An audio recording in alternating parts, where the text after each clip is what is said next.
Kabar buruk bagi Presiden Zelensky, 4 provinsi di Ukraina akan melakukan referendum bergabung dengan Rusia.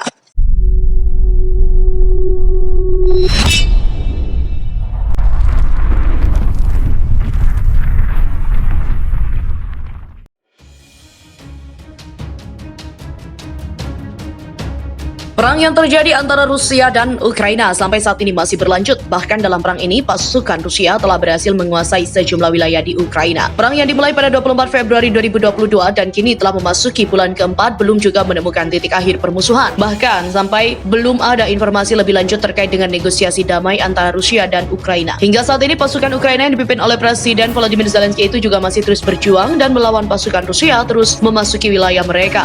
Dalam menghadapi pasukan Rusia, Ukraina juga telah mendapatkan banyak bantuan dari Barat, khususnya bantuan berupa senjata berat yang dikirim oleh Amerika Serikat dan Eropa. Keberadaan senjata yang dipasok oleh Barat itu diyakini sangat membantu Ukraina dalam menghadapi invasi dari Rusia. Rusia yang semakin kuat dalam operasi militernya. Belum lama ini ada kabar yang menyatakan bahwa 4 provinsi di Ukraina bisa melakukan referendum di musim panas untuk bergabung dengan Rusia. Mengenai hal tersebut disampaikan oleh Leonid, anggota parlemen senior Rusia, disebutkan bahwa 4 provinsi Ukraina itu diantaranya adalah Donetsk, Luhansk, Kherson, dan juga Zaporizhia. Disebutkan bahwa wilayah itu dapat mengadakan referendum untuk bergabung dengan Rusia musim panas mendatang. Saya tidak ingin berspekulasi, tetapi saya melihat referendum di wilayah tersebut mungkin segera dan juga kemungkinan besar musim panas ini, kata Leonid Slutsky, Ketua Komite Nasional Majelis Nasional Duma Negara atau Majelis Rendah pada 1 Juni kemarin. Leonid Slutsky juga berbicara tentang kemungkinan referendum di Oblast Kherson, Oblast Zaporizhia, dan juga wilayah Donbas yang mencakup 2 wilayah Donetsk dan Luhansk tentang masalah aneksasi ke Rusia. Selain itu, Leonid Slutsky, memimpin Partai Demokrat Liberal Rusia, juga menunjukkan bahwa keputusan untuk bergabung dengan Rusia hanya boleh dibuat oleh orang-orang di wilayah itu. Keinginan kuat ini bukan rahasia lagi di wilayah Donbas, Kherson, dan juga Zaporizhia. Anggota parlemen juga meyakinkan bahwa partainya seperti kekuatan politik lainnya di Rusia akan melakukan upaya besar untuk membangun kembali 2 republik yang memproklamirkan diri di Donbas serta wilayah yang dibebaskan. Sementara itu, jurnalis media Barat heran tak lihat mayat saat di Ukraina, warga justru cerita tentang Rusia rabah. Beberapa hari yang lalu, dunia internasional digegerkan oleh tragedi pembantaian warga sipil yang terjadi di kota Bucha, Ukraina.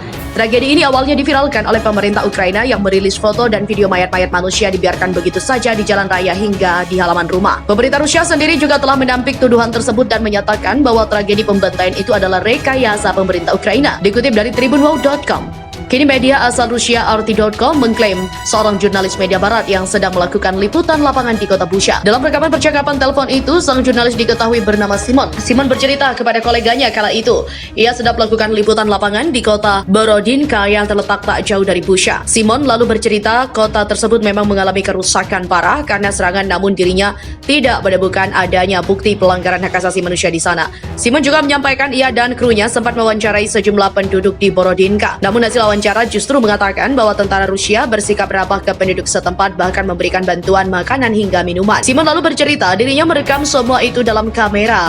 Simon juga mengatakan dia tak menyangka realita di lapangan akan berbeda jauh dari yang dia bayangkan.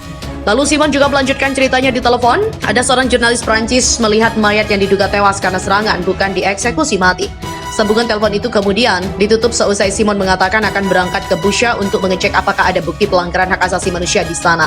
Di sisi lain, Michael Tracey, seorang jurnalis asal Amerika Serikat, juga mengungkapkan kecurigaan soal viralnya video pembantaian warga sipil di kota Bucha. Seperti yang diketahui, pemerintah Ukraina mengklaim sejumlah mayat manusia yang ditemukan di jalan adalah warga sipil korban serangan pasukan militer Rusia. Namun, Tracey menduga pemerintah Ukraina memiliki tujuan bersembunyi terkait dengan aksinya menyebarkan video itu. Dikutip dari tribunwow.com dari tas.com, Tracey yang juga seorang komentator politik menyoroti bagaimana media-media Barat dengan senang hati memberikan video pembantaian warga di Bucha tanpa proses verifikasi terlebih dahulu. Mereka mengabaikan semua standar jurnalistik untuk membantu upaya propaganda dari sebuah pemerintahan negara asing. Tracey menduga pemerintah Ukraina ingin pasukan militer AS dan NATO untuk terlibat dalam konflik melawan Rusia. Tracey menyampaikan bahwa bagaimana video ini disebarkan dengan tujuan untuk memancing emosi agar publik bersimpati terhadap Ukraina. Menurut pihak Rusia, penembakan pada warga sipil dan kehancuran kota justru disebabkan tentara Ukraina sendiri. Dilansir dari tribunwow.com dari TASS, pada Senin, Rusia mengklaim tidak ada korban sipil yang dilaporkan di kota Bucha ketika kota itu dikendalikan oleh angkatan bersenjatanya. Namun Duta Besar Rusia untuk Washington, Anatoly Antonov, menuding media AS mengabaikan penembakan yang dilakukan militer Ukraina di kota itu. Ia pun terang-terangan membantah tudingan bahwa Rusia telah melakukan kejahatan perang pada warga sipil di pusat. Kementerian Pertahanan Rusia telah sepenuhnya menolak tuduhan palsu ini, kata Antonov. Menurut Antonov, pasukan Rusia sudah seminggu meninggalkan Busha. Selama itu pasukan Ukraina disebut sudah mengetahui kondisi di Busha dan juga memilih diam. Namun belakangan, potret mengenaskan di wilayah itu justru digunakan untuk menyalahkan Rusia. Hal ini senada disampaikan Kementerian Pertahanan Rusia pada hari Minggu 3 April 2022 bahwa angkatan bersenjata Rusia telah meninggalkan Busha yang terletak di wilayah Kiev pada 30 Maret lalu. Sementara bukti kejahatan muncul baru 4 hari kemudian setelah petugas Dinas Keamanan Ukraina tiba di kota itu. Saya ingin menunjukkan bahwa pasukan Rusia meninggalkan Busha pada 30 Maret. Pihak berwenang Ukraina tetap diam sama ini. Dan sekarang mereka tiba-tiba memposting rekaman sensasional untuk menodai citra Rusia dan ini membuat Rusia harus mempertahankan diri. Saya ingin menekankan dengan penuh tanggung jawab bahwa tidak ada satupun warga sipil yang menderita akibat kekerasan ketika kota itu dikendalikan oleh angkatan bersenjata Rusia. Sebaliknya, pasukan kami mengirimkan 452 ton bantuan kemanusiaan untuk warga sipil. Menurut pihak Rusia, tentara Ukraina justru melakukan penembakan dan menghancurkan kotanya sendiri. Dikatakan bahwa Ukraina sengaja ingin menjatuhkan kesalahan ke pihak Rusia. Sementara itu, fakta bahwa angkatan bersenjata Ukraina menembaki kota Busha tepat setelah pasukan Rusia pergi sengaja diabaikan di AS. Inilah yang bisa menyebabkan korban sipil yang mengatakan rezim Kiev jelas berusaha menyalahkan kekejamannya di Rusia.